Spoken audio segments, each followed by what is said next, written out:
શ્રદ્ધામયોયમ પુરુષ, મનુષ્ય શ્રદ્ધા પ્રધાન છે. આથી જેવી તેની શ્રદ્ધા હશે તેવું જ તેનું સ્વરૂપ હશે. અર્થાત શ્રદ્ધા ખાસ કરીને વ્યક્તિ અને દેવતા એની ઉપર શ્રદ્ધામાં, એટલે એને કઈ વ્યક્તિમાં શ્રદ્ધા છે કે એને ક્યાં દેવતામાં શ્રદ્ધા છે, ક્રિયામાં નહીં. પછી એને આધારે ક્રિયા થાય.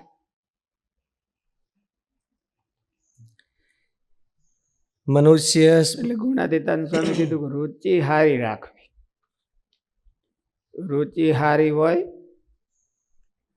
અને વાસના હોય તો પણ અંતે રુચિ સહાય કરે છે. વાસના વધારે હોય અને રુચિ થોડીક ઓછી હોય તો પણ એ ધીરે ધીરે વિઘ્ન કરે ખરી, પણ ધીરે ધીરે એને ડેસ્ટિનેશને પહોંચાડે. રુચિ હારી હોય તો શ્રદ્ધા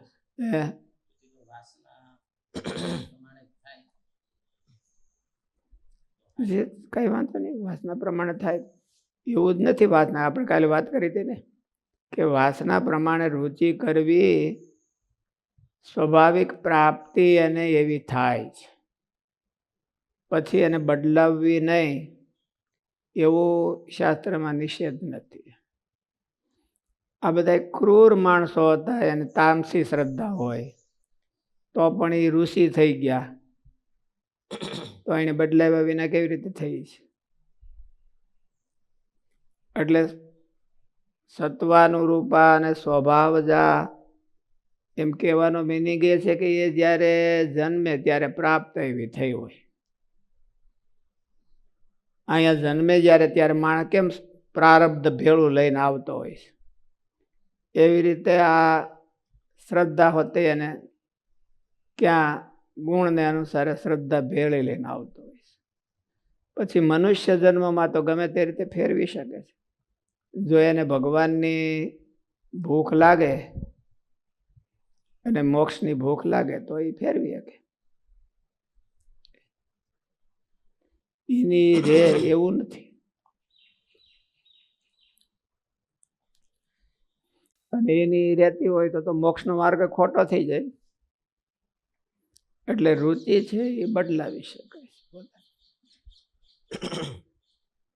પણ એમાં અવેરનેસ બહુ જોઈએ, જાગૃતિ બહુ જોઈએ. એને પેલા ખબર હોવી જોઈએ કે મારી રુચિ આવી છે. પછી બીજા નંબરમાં પછી એને ખબર એવી હોવી જોઈએ કે મારે આવી કરવી છે. એટલે એ બેવાના હોય તો પછી પ્રયત્ન કરે તો થાય, અને પોતાની મૂળ રુચિને દબાવે અને આવી નવી ડેવલપ કરતો જાય તો થઈ શકે. આજે કીધું છે કે રુચિ, શ્રદ્ધા, સ્વભાવજા, સત્વાનુરૂપા, એનો અર્થ એવો થાય કે મનુષ્ય જન્મ આવે ત્યારે આટલું એ ભેળું લઈને આવ્યો હોય.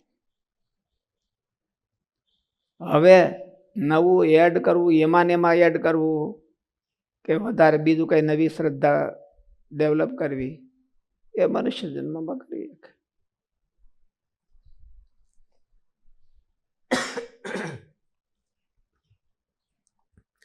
શ્રદ્ધામયોયમ પુરુષ, મનુષ્ય શ્રદ્ધા પ્રધાન છે.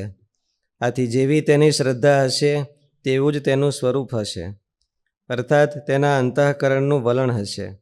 એટલે લખ્યું યસ્મિન યત શ્રદ્ધા સએવ સહાય. યસ્મિન એટલે વ્યક્તિ આવી ગઈ. જે વ્યક્તિમાં એને શ્રદ્ધા છે તો એની રુચિ પણ એવી જ હશે. એટલે સએવ સહ એટલે આ એનું પ્રતિરૂપ છે. જો બરાબરની શ્રદ્ધા હોય તો એનું પ્રતિરૂપ છે. ગોપાળાન સ્વામીને મહારાજમાં શ્રદ્ધા બરાબર હોય તો એ મહારાજનું કામ કરે, કારણ કે બેની રુચિ એક હોય, શ્રદ્ધા એક હોય, એકબીજાને શ્રદ્ધા, એમાં શ્રદ્ધા હોય એને, તો એનો અર્થ બીજો એ શું કરવાના? જે મહારાજ કામ કરે એ જ આ કરવાના છે. એટલે એનું પ્રતિરૂપ એમ કે પ્રતિબિંબ, હે રિપ્રેઝેન્ટેટિવ. આ પ્રેઝન્ટેટિવ છે, રિપ્રેઝન્ટેટિવ છે. મનુષ્ય શ્રદ્ધા પ્રધાન છે, આથી જેવી તેની શ્રદ્ધા હશે તેવું જ તેનું સ્વરૂપ હશે, અર્થાત તેના અંતઃકરણનું વલણ હશે. શ્રદ્ધા પ્રધાન એટલે શ્રદ્ધા પ્રમાણે કરતો હોય છે, રુચિ પ્રમાણે, પોતાની રુચિ પ્રમાણે કરતો હોય છે. એટલે અને તેનાથી જે પ્રવૃત્તિ થશે તે શ્રદ્ધાને લીધે શ્રદ્ધાના અનુસાર જ થશે. યો યત શ્રદ્ધઃ સ એવ સહ. જે મનુષ્ય જેવી શ્રદ્ધાવાળો છે તેવી જ તેની નિષ્ઠા હશે, અને તેના અનુસાર જ તેની ગતિ થશે. યહ યસ્મિન શ્રદ્ધાવાન, યો યત શ્રદ્ધા એટલે યહ યસ્મિન શ્રદ્ધાવાન સ એવ સહ. એ એનું પ્રેઝન્ટેટિવ રૂપ છે, એનું પ્રતીક બની જાય છે. જો એને પૂર્ણ શ્રદ્ધા એમાં હોય તો, અધૂરી હોય તો એટલો અધૂરો બને. આપણને મહારાજમાં જો શ્રદ્ધા થાય તો આપણને નખશીક મહારાજ રૂપ બની જાય. એટલે જ કીધું છે ને કે સંત તે સ્વયં હરિ. જેનું ઉલટી પલટ્યું આપ. આપ એટલે શું? અહમ કે એનું અહમ એટલે એની શ્રદ્ધા, એની રુચિ, એ જો પલટીને ઓલા જેવી થઈ જાય તો પછી તો ઈ જ ગણાય ને. એના કાનમાં કૃષ્ણના કાન ને, એના નાકમાં નાસિકા નાક ને, એની આંખમાં ભગવાન જોનારા ને, એવું મારે કીધું. એટલે એનો અર્થ હું, એની રુચિ હોય એવું આ જોવે, એની રુચિ હોય એવું આ વિચારે, એની રુચિ હોય એ રસ્તે આ હાલે, અને એની રુચિ હોય એવું આ કામ કરે. એટલે સંત તે સ્વયંવરી. કપડાં પહેરી લીધા એટલે સ્વયંવરી થઈ ગયા એવું નહીં, કે બીજા માનવા મળે એટલે સ્વયંવરી થઈ ગયા એવું નહીં. ઉલટી પલટ્યું આપ. એનો અહમ છે એ ભગવાનના અહમની હારે જોડાઈ ગયો છે, અને એનું મમત્વ છે એ ભગવાનના મમત્વને હારે જોડાય. એટલે ભગવાનને જે મમત્વ હોય એવું જ આને મમત્વ હોય. ભગવાનને જે અહમ હોય, થોડુંક ક્યાંક હોય ને એમ કે નારદજીએ કેમ કીધું કે હું નારદ નહીં જો આમ ન કરું તો, એટલે એ અહમ કહેવાય. એમાં આપણે ક્યારેક ક્યારેક કહી દઈએ કે હું આ નહીં, એ અહમ કહેવાય. એ જો હું મહારાજમાં ન જોડું તો હું આ નહીં, તો એનું અહમ એવું થઈ ગયું કહેવાય. યસ્મિન શ્રદ્ધા, કે હું આટલા જણાને મહારાજમાં ન જોડી દઉં તો હું ફલાણો નહીં, તો એને ઉલટી પલટ્યું આપ કહેવાય. એનું આપણે હવે પોતામાં જોડીએ છીએ ને, પોતામાં જોડીએ છીએ. એટલે એને જો એનું આપ ઉલટીને પલટી જાય તો પછી મહારાજમાં જોડે, પછી આપણે પોતામાં ન જોડે.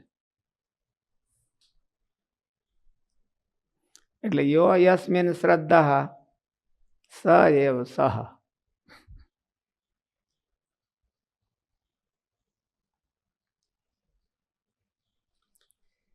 યો યત શ્રદ્ધઃ સ એવ સહ. જે મનુષ્ય જેવી શ્રદ્ધાવાળો છે તેવી જ તેની નિષ્ઠા હશે, અને તેના અનુસાર જ તેની ગતિ થશે. એટલે આ અધ્યાય નિષ્ઠાનો છે ને, અમે લીધું તેષામ નિષ્ઠા કાતુ કૃષ્ણ સત્વમાહો રજસ્તમા. એની નિષ્ઠા કઈ છે કે એની કોઈ ઊભો રહેવાનો છે. હાવ એને છૂટો મૂકી દીધો હોય તો ક્યાં જઈને ઊભો રહે? અને જ્યાં ઊભો રહે, જેની પડખે ઊભો રહે એને એની નિષ્ઠા કહેવાય. રુચિ અને શ્રદ્ધા દ્રઢ થતા થતા નિષ્ઠા થઈ ગઈ હોય કોઈ વ્યક્તિમાં, પછી નિષ્ઠા બદલી ગઈ. બદલી જાય કે છે એનો તો આ અધ્યાય છે. તો બદલી ન એકતી હોય તો ઓય બધા શાસ્ત્રો છે એ વ્યર્થ છે. શાસ્ત્રોનો ઉપદેશ, શાસ્ત્રો શું કરે છે? શાસ્ત્રો શું કે છે? પુરુષાર્થ કરો. તમે કરો છો એ ન કરવું ને હવે આવું કરવું. જે આપણે કરીએ છીએ એ ન કરવું, એટલે આપણે સ્વભાવ પ્રમાણે કરતા હોય એ ન કરવું, અને હવે મહારાજની રુચિ પ્રમાણે કરવું. એટલે શાસ્ત્રો એ કે છે એટલે બદલતું જ હોય, નહીં તો બદલે કે નહીં. શાસ્ત્ર તો જે થાય એવું હોય એ જ કે. એટલે